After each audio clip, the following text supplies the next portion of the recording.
நிறைய பேர் ஹெல்த்தை ஸ்பாயில் பண்ணிட்டு சாப்பிடாம கூட ஏன் ஓடுற. இதுக்கு 9 to 5 போகலாம். ஆமாங்க, மேக்கப் பண்ணும்போது நிறைய ப்ரெஷர் இருக்கும் தான். ட்ராவல் பண்ணி டைமுக்கு போகணும், சீக்கிரம் ரெடி பண்ணணும், ஐ லுக் நல்லா வரணும், அவங்க கேட்ட மாதிரி லுக் இருக்கணும், விங் லைனர் ஒழுங்கா போட்டுறணும், அழகா போட்டோஸ் எடுக்கணும், ஹேர் டு செட் ஆகணும், வீட்டில் கத்துறதுக்குள்ள அவங்கள அனுப்பியும் விடணும், போட்டோகிராஃபர்ஸ்க்கு போட்டோஸ்க்கு ஹெல்ப் பண்ணணும், அவங்க அம்மாவுக்கு சாரீக்கு ஹெல்ப் பண்ணணும், அவங்க தங்கச்சிக்கு மேக்கப்க்கு ஹெல்ப் பண்ணணும். இது நடுவில் நமக்கு மார்க்கெட்டிங் பண்ணணும். அவங்கள அப்செட் பண்ணிடக்கூடாதுன்னு நாங்கள் எங்கள் மேலே ப்ரெஷர் போட்டு ஒர்க் பண்ணாலும் ஃபேஸில் ஒரு ஸ்மைல் எப்பவுமே இருக்கும். சாப்பிடாம இருந்தாலும் வெறும் காஃபி குடிச்சிட்டு இருந்தாலும் எல்லாம் முடிச்சதுக்கு அப்புறம் பிரைடு நம்மளை பார்த்து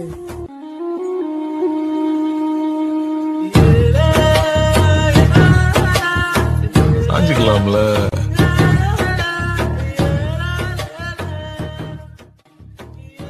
இவ்வளோ ப்ரெஷரும் காசுக்காக பண்ணலைங்க. அது ஒரு போதை.